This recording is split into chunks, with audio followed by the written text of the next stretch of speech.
Ada seseorang bekerja di tempat yang haram, jelas ini haram dia, dan dia akui ini haram, tapi dia nggak mau keluar. Kenapa dia nggak mau keluar? Dia katakan, anak saya 4, Ustaz.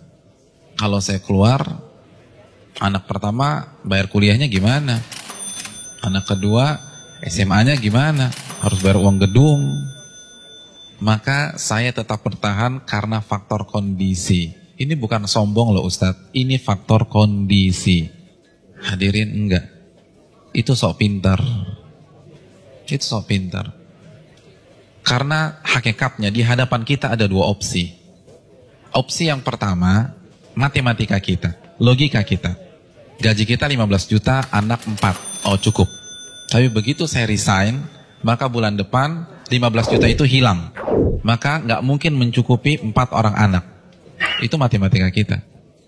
Tapi itu bukan satu-satunya opsi. Opsi yang kedua, Allah berfirman dalam surat At-Talaq ayat 2. Barang siapa yang bertakwa kepada Allah, maka Allah akan berikan solusi. Dan Allah akan berikan rizki dari arah yang tidak ia duga-duga.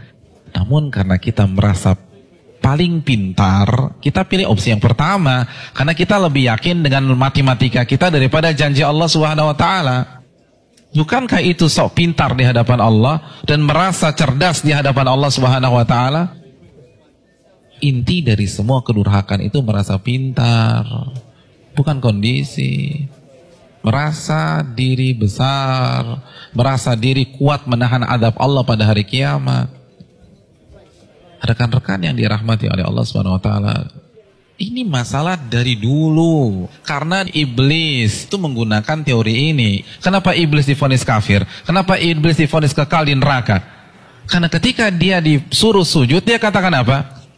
Enggak, ana khairun minhu, aku lebih baik daripada Adam. Engkau ciptakan aku dari api dan engkau ciptakan dia dari tanah. Saya ingin tanya, yang diserang dengan statement ini itu siapa rekan-rekan sekalian? Yang dibodoh-bodohi itu siapa? Allah, bukan Adam. Apa maksudnya? Ulama mengatakan maksudnya, ya Allah, engkau perintahkan aku sujud kepada Adam, sedangkan dia dari tanah dan aku dari api. Ini perintah yang tidak masuk akal, gitulah. Ini perintah yang bodoh. Kalau bahasa Arab, ini nggak worth it banget nih Allah, gitu loh. Makanya kan Allah langsung habisi dia. Aba wastakbara wa kana minal kafirin. Ini bukan hanya semata-mata sujud, hadirin. Ini lebih besar dari itu. Nah begitu juga dengan orang yang banyak maksiat sekarang.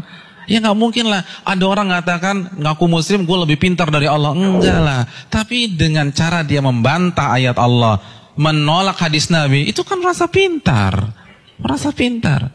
Akhirnya dibantah, dijawab. Hadirin, simpel aja, saya kasih 2 contoh dalam masalah ini. Asy-Syu'ara ayat 61, ini jelas. Ketika Allah perintahkan Nabi Musa untuk lari, untuk keluar dari Mesir. Lalu apa yang terjadi? Dan ketika kedua kelompok itu sudah saling melihat, Fir'aun sudah melihat Nabi Musa di hadapannya, dan Musa kalau menoleh sudah melihat Fir'aun. Inna lamudrakun. Maka sebagian pengikut Nabi Musa itu mengatakan kita akan tertangkap. Kita akan tertangkap. Kenapa? Depan Laut Merah, belakang Fir'aun. Logika main, ketangkap. Matematika main, ketangkap. Lalu apa kata Nabi Musa? Qala kalla, bukan begitu. Inna ma'iya rabbi sayahdin. Sesungguhnya Allah bersamaku dan Allah akan memberikan petunjuk. Maka setelah Nabi Musa berbicara demikian, baru Allah wahyukan anidrib bi'asakal bahra fanfalaqa. Pukulkanlah tongkatmu ke permukaan laut, maka laut pun akan terbelah. Ada 2 sikap yang kontradiksi. Yang satu begitu melihat kondisi real di lapangan, langsung menggunakan akalnya. Kita ketangkep nih. Tapi Nabi Musa enggak. Beliau merasa bodoh di hadapan Allah.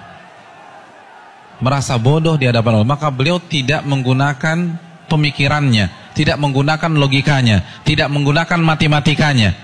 Nabi Musa lebih percaya dengan janji Allah, in tansurullah yansurkum. Jika kalian menolong agama Allah, Allah akan tolong kalian. Orang nggak akan bisa seperti ini kalau dia nggak merasa bodoh di hadapan Allah. Hadirin, saya ingin bertanya, pengikut Nabi Musa itu siapa sih? Bani Israel. Bani Israel itu bodoh atau pintar? Pintar. Dan Nabi Musa adalah anak bangsa Bani Israel yang tercerdas pada saat itu. Yang satu merasa bodoh, yang satu merasa pintar. Dan yang benar adalah yang merasa bodoh di hadapan Allah. Ternyata seluruh analisa, prediksi yang diucapkan oleh seluruh orang-orang yang mengatakan kita akan ketangkap salah semua. Bukankah itu pelajaran bagi kita? Bukan berarti kita nggak boleh menggunakan akal sehat, enggak. Tapi kalau sudah berhadapan dengan perintah yang jelas, larangan yang jelas, merasa bodohlah di hadapan Allah. Jangan kritik, nggak mungkin Ustaz. Ini nggak make sense nih Ustaz. Ini nggak dapat hitung-hitungannya. Tuh Anda baru lagi merasa pintar. Emangnya Allah nggak bisa mengkayakan Anda dari jalan-jalan yang Anda nggak duga? Contoh yang terakhir, jelas-jelas surat As-Saffat ayat 102. Perintah jelas. Allah perintahkan Nabi Ibrahim untuk menyembelih putranya. Lalu Nabi Ibrahim lakukan hal tersebut. Kita sudah bahas. Hadirin yang dirahmati oleh Allah Subhanahu wa taala. Nabi Ibrahim kenapa tetap menyembelih putranya? Karena merasa diri bodoh di hadapan Allah. Karena kalau pakai matematika dan logika, itu jelas sudah nggak boleh disembelih. Wong orang terbaik kok. Beliau akan komplain kalau beliau merasa pintar saja, beliau akan komplain, kenapa anak saya disembelih? Saya kan manusia terbaik di sini. Harusnya kan anak saya sekolah di sekolah internasional, ya Allah, kenapa justru disembelih? Kan begitu logikanya. Tapi tidak. Beliau merasa diri bodoh sehingga lebih percaya terhadap perintah Allah daripada logikanya sendiri. Ada yang berani meragukan kecerdasan Ibrahim? Saya ingin tanya, etnis dan ras tercerdas di dunia itu siapa? Bani Israel. Bani Israel itu keturunan siapa? Nabi Ibrahim dari Ishak. Jadi ini bapaknya kecerdasan, tapi ketika berhadapan dengan perintah yang tegas, larangan yang tegas, udah sami'na wa ta'na. Lalu kita nggak cerdas-cerdas begini, berani debat Allah, berani mengatakan ini nggak benar, ini keliru, hitungan saya nggak dapat. Kalau begitu kita makan apa? Allahu Akbar. Janganlah kalian mati kecuali kalian menjadi seorang muslim, pribadi yang menyerah kepada Allah.